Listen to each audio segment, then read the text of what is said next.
স্বাগতম জানাচ্ছি নিউজ বাংলা 20-র আজকের সংবাদে। তো চলুন বেশি দেরি না করে সংবাদটি শুরু করা যাক।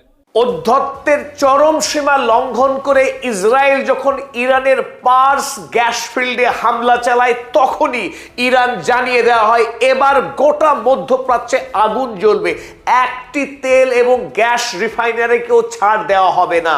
আর যখন এই হাড় হিম করা হুমকি দিল ইরান যে আমেরিকা, ইসরায়েল এবং তাদের বন্ধু আরব রাষ্ট্রগুলোকে এবার আমরা হামলা করব, কোনোভাবেই আর কাউকে রেয়াত করা হবে না, ক্ষমা করা হবে না, তাতে গোটা পৃথিবীতে তেলের দাম, গ্যাসের দাম যে হুড়মুড়িয়ে বাড়বে, আকাশ ছোঁয়া ক্রাইসিস হবে, তাতে কোনো সন্দেহ নেই।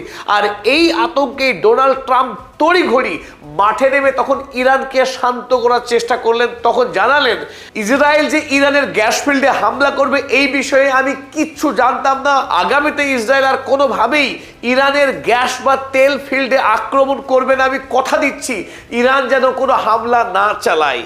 এই ভ্যাম্পায়ার পিশাচ রাষ্ট্রপতি ইরানকে সান্ত্বনা দিচ্ছে যে আর ইরানের গ্যাস ও তেল ফিল্ডে হামলা করবে না ইসরায়েল। তিনি জানতেন না বলে এই ঘটনা ঘটে গেছে, আর তিনি জানতেন না বলেই আয়াতুল্লাহ আলী খামেনির মৃত্যু হয়েছে, তিনি জানতেন না বলেই আলী লারিজানির মৃত্যু হয়েছে। ইরান সেই কথা বিশ্বাস করবে। সুতরাং এক রাতেই ইরান দেখিয়ে দিয়েছে তার সামরিক শক্তি কি ভয়ঙ্কর।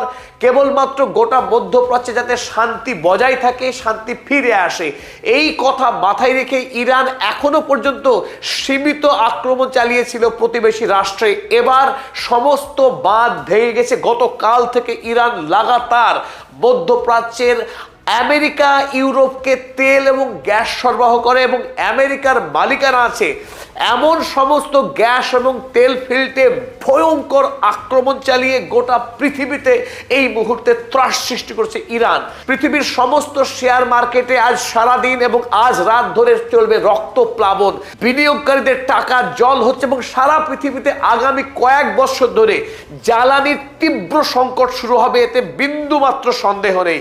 আর ইরান যে হামলা চালিয়েছে সেই মার খেয়ে এই সমস্ত মধ্যপ্রাচ্যের ইসরায়েল এবং আমেরিকার বন্ধু গিরগিটি রাষ্ট্ররা এবার ইরানকে জয়েন্ট স্টেটমেন্ট দিয়ে হুমকি দেওয়ার চেষ্টা করেছে আরব বাদশারা একত্রিত হয়ে। দেখুন আরব বাদশারা কি বলছে। আজ যখন ইরান সারাদিন ধরে আরব আমিরাত, কাতার, কুয়েত, বাহরাইন, সৌদি আরবের একাধিক তেল এবং গ্যাস ফিল্ডে মারাত্মক হামলা চালাচ্ছে, সেই সময়ে মধ্যপ্রাচ্য এবং কিছু মুসলিম রাষ্ট্রের মেকি নেতারা একত্রিত হয়ে ইরানের বিরুদ্ধে জয়েন্ট স্টেটমেন্ট দিয়েছে। যে জয়েন্ট স্টেটমেন্ট প্রকাশিত হয়েছে আজ সৌদি আরবের রাজধানী রিয়াদ থেকে, আর এটি পোস্ট করেছে কাতারের বিদেশ মন্ত্রক। দেখুন তারা কি বলছে। তারা ইরানের ঘাড়ে সমস্ত দোষ চাপাচ্ছে, অথচ ইসরায়েল এবং আমেরিকা ইরানকে আক্রমণ করে যে আন্তর্জাতিক আইন ভেঙেছে, এই রিজিওনাল ওয়ারের জন্য দায়ী যে ইসরায়েল, দায়ী যে আমেরিকা, সেই কথা বলার সাহস পর্যন্ত নেই। তারা ছত্রে ছত্রে ইরানকে দায়ী করেছে এই যুদ্ধের জন্য, অথচ আসল অপরাধী ইসরায়েলকে তারা একটি কথা বলার সাহস পায়নি। লিখছে Iranian delivered attacks with ballistic missiles and drones which targeted residential areas। ইরানের স্বেচ্ছা আক্রমণ আরব দেশের জনগণের বাড়ি ঘর, including wild facilities, desalination plants, অর্থাৎ তেল পরিকাঠামো এবং নোনা পানিকে মিঠা পানিতে পরিণত করার যে সমস্ত কেন্দ্র, সেগুলোতে আক্রমণ করছে ইরান। তাই তীব্র নিন্দা প্রকাশ করছে এই মুসলিম এবং আরব রাষ্ট্রগুলো ইরানের বিরুদ্ধে।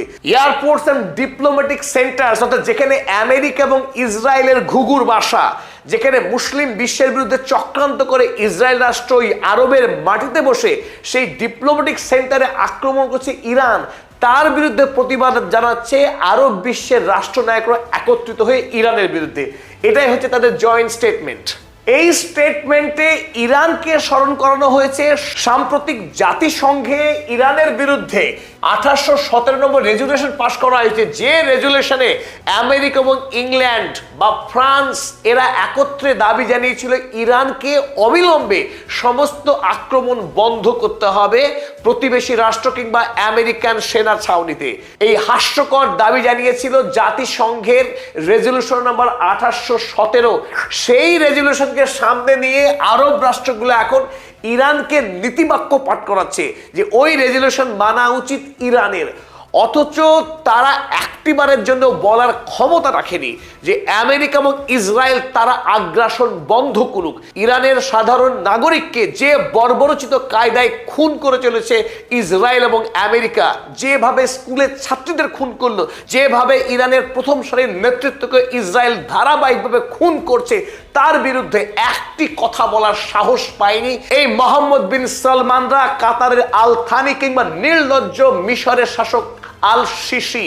এরা আজকে ইরানকে শিক্ষা দিতে এসেছে, অথচ আজারবাইজানের ভণ্ড শাসক, এমনকি তুরস্কের এরদোয়ান, যারা নেতানিয়াহুর সঙ্গে নিত্যদিন ব্যবসা করে, তারা ইসরায়েলের বিরুদ্ধে স্টেটমেন্ট না দিতে পারে আজ বলছে ইরানের বিরুদ্ধে। তারা দাবি জানাচ্ছে ইরানকে যে স্ট্রেট অফ হরমুজ অবিলম্বে খুলে দিতে হবে আন্তর্জাতিক বাণিজ্যের জন্য। অর্থ কি দাঁড়ায়? অর্থাৎ আমেরিকা এবং ইসরায়েলের মুখের কথা এই আরব বিশ্বের নায়করা আজকে বলছে। কখন? এমনকি যখন তাদের অয়েল ফিল্ডকে এবং গ্যাস ফিল্ডকে ইরান হামলা চালাচ্ছে, তখনও তাদের মধ্যে বিন্দুমাত্র পরিবর্তন নেই। তারা আজও জায়নবাদী শক্তির সঙ্গে হাত মিলিয়ে কাজ করছে, আরবের মাটিতে জায়নবাদকে শক্তিশালী করার চেষ্টা করছে এই সমস্ত আরব রাষ্ট্রের নেতারা, রাজারা, বাদশারা। আর ইরান সেখানে আরবের মাটি থেকে জায়নবাদকে উপড়ে ফেলার জন্য তারা আপসহীন যুদ্ধ চালাচ্ছে। যখন তাদের দেশের নেতারা শহীদ হয়ে যাচ্ছেন, তারপরেও ইরান কিন্তু থেমে যায়নি, তার শক্তি ফুরিয়ে যায়নি। ইরান যখন লড়াই করছে পশ্চিমী শক্তির বিরুদ্ধে, তখন এই আরব রাষ্ট্রের নেতারা একত্রিত হয়ে বরং আমেরিকার কাছে আত্মসমর্পণ করে ইরানের বিরুদ্ধে কথা বলছে জয়েন্ট স্টেটমেন্টে। এতে আব্বাস আরাগচি কিছুক্ষণ আগেই, জাস্ট 1 ঘন্টা আগে তিনি টুইট করে জানিয়েছেন, our response to Israel's attack, ইসরায়েলের আক্রমণের প্রত্যুত্তর হিসেবে আমরা on our infrastructure employed fraction of our power, আমাদের পরিকাঠামোর উপরে হামলা করার পরিবর্তে আমাদের যে শক্তি আছে তার আংশিক আমরা প্রদর্শন করেছি এখনো পর্যন্ত। কি কারণ? কারণ একটাই, the only reason for restraint was respect for requested de-escalation। এই মধ্যপ্রাচ্যে যাতে শান্তি ফিরে আসে, যুদ্ধ যাতে বন্ধ হয়, সেই রিকোয়েস্ট করা হয়েছিল আমাদেরকে। সেই রিকোয়েস্টের প্রতি সম্মান রেখে আমরা আমাদের শক্তির আংশিক প্রদর্শন করেছিলাম মাত্র। কিন্তু এবার আমরা কোনো নিয়ন্ত্রণ মানব না। যদি আমাদের দেশকে আক্রমণ করা হয়, আমরা ছেড়ে কথা বলবো না। আর যুদ্ধ তখনই শেষ হবে আমাদের দেশের নাগরিক পরিকাঠামোকে যে ধ্বংস করেছে আমেরিকা, ইসরায়েল, তার যোগ্য ক্ষতিপূরণ না দিলে যুদ্ধ চলবে, জানিয়েছে Abbas Araghchi. Any end to this war must address damage to our civilian sites। নাগরিক যে ক্ষতি হয়েছে আমাদের দেশে, তার ক্ষতিপূরণ না দিলে তারা যুদ্ধ থামাবে না বলেই আব্বাস আরাগচি স্পষ্ট করে জানিয়েছেন। আপনারা ইতিমধ্যেই জেনেছেন যে আরব বিশ্বের 10টি গুরুত্বপূর্ণ গ্যাস এবং তেল ফিল্ডে আক্রমণ করেছে ইরান বদলা হিসেবে। ইরানের দক্ষিণ পার্স যে গ্যাস ভান্ডার, যে গ্যাস ভান্ডার থেকে গোটা ইরান দেশের সমস্ত জ্বালানি যোগান মিলত, সেই গ্যাস ফিল্ড যখন ইসরায়েল আক্রমণ করেছে, তার বিরুদ্ধে আরব দুনিয়ার কোনো রাষ্ট্র প্রতিবাদ জানায়নি, একমাত্র কাতার মিনমিন করে প্রতিবাদ করেছিল।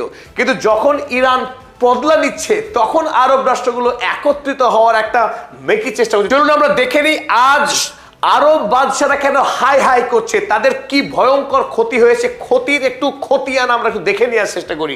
প্রথমেই যেটা আক্রমণ হচ্ছে পার্ল জিটিএল ফ্যাসিলিটি।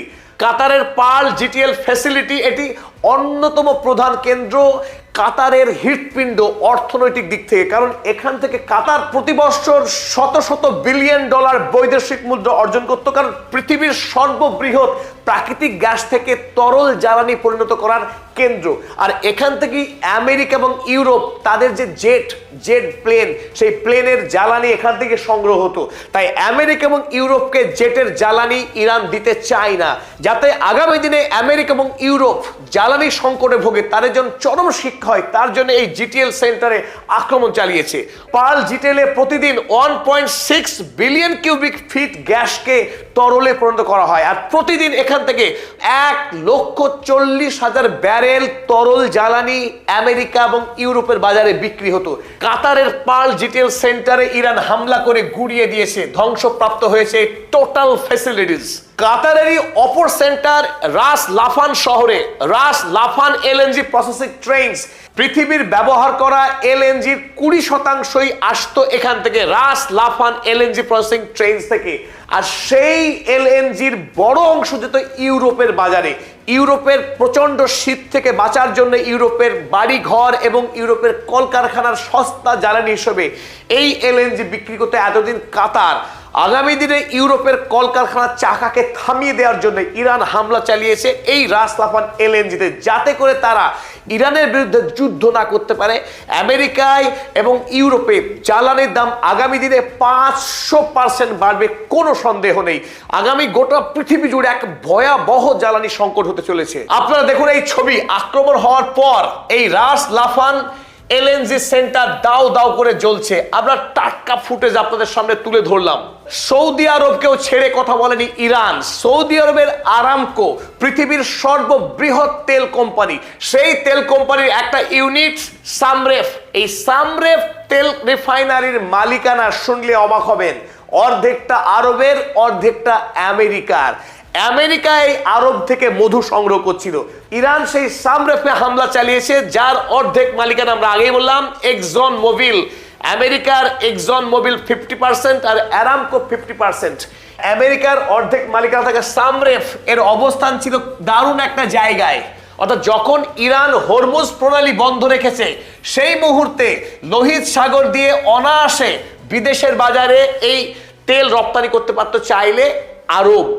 কিন্তু যাতে বিকল্প রাস্তা সৌদি আরব খুলতে না পারে, যদিও এখানে ইয়েমেনের হুথি ছিল, হুথির ভয়ে সৌদি আরব জড়ো হয়েছিল, তারা এই লোহিত সাগরকে ব্যবহার করতে ভয় পাচ্ছিল।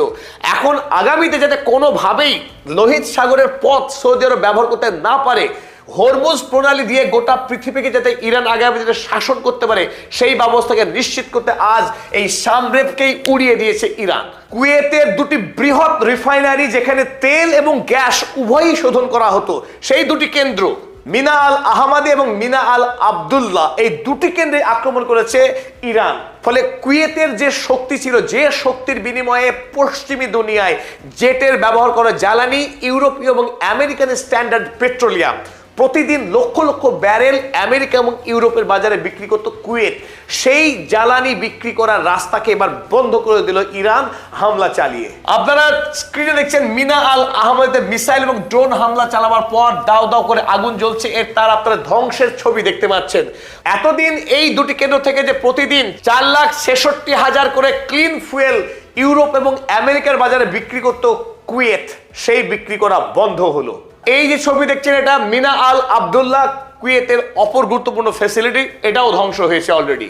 মিনা আল আবদুল্লাহ থেকেও প্রতিদিনে 4,54,000 ব্যারেল তেল ক্লিন ফুয়েল পশ্চিমী দুনিয়া পেত।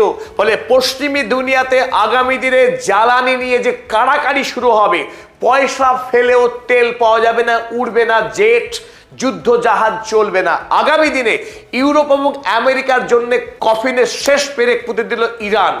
ইরান বা এই মধ্যপ্রাচ্য আমেরিকা বা ইউরোপের জন্য কতটা জরুরি, কতটা অপরিহার্য সারা পৃথিবীর বাজারের জন্য। কারণ যদি এই জ্বালানি সাপ্লাই বন্ধ হয়ে যায়, পৃথিবীর সমস্ত কিছু থমকে যাবে।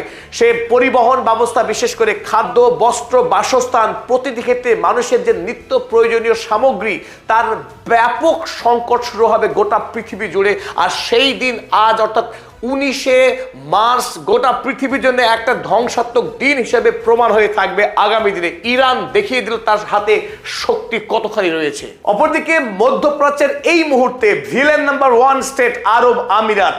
আরব আমিরাতের হাফসান এবং বাব গ্যাস ফ্যাসিলিটিতে আক্রমণ চালিয়েছে ইরান, ফলে তাতেও ব্যাপক ধ্বংস হয়েছে ইতিমধ্যেই। ডোনাল্ড ট্রাম্প এই মুহূর্তে সবচাইতে অভিশপ্ত মানুষ। গোটা আমেরিকার অর্থনীতির যে দায়, আমেরিকাতে আগামী দিনে এক ভয়াবহ অর্থনৈতিক সংকট আসতে চলেছে জ্বালানির সংকটকে ঘিরেই।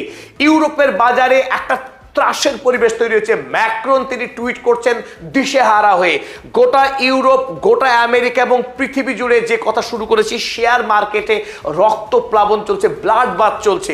আগামীকাল গোটা পৃথিবীর নিউজ পেপারে শুধু ত্রাসের ছবি, ভয়ের ছবি দেখতে পাওয়া যাবে। আশা করছি এখন আগামী দিনে প্রতিদিন এই ঘটনায় এখন আলোচনা হবে পৃথিবীর প্রতিটা কাগজে, প্রতিটা মিডিয়া হাউসে, এবং আগামী অন্তত 10 বছর পৃথিবী জুড়ে আজকের এই ঘটনার প্রভাব পড়তে থাকবে আমাদের প্রত্যেকের জীবন। আগামী দিনে আজকের এই মধ্যপ্রাচ্যের যুদ্ধের ভয়াবহ প্রভাব আমাদের জীবনে পড়বে নিশ্চিত করে বলা যায়। আর এর জন্য দায়ী থাকবে আরব রাষ্ট্রের ভ্রান্ত নীতি।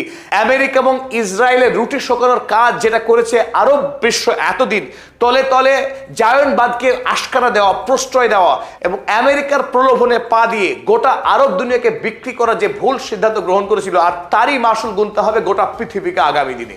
প্রিয় দর্শক, ভিডিওটি শেষ পর্যন্ত দেখার জন্য আপনাকে অসংখ্য ধন্যবাদ।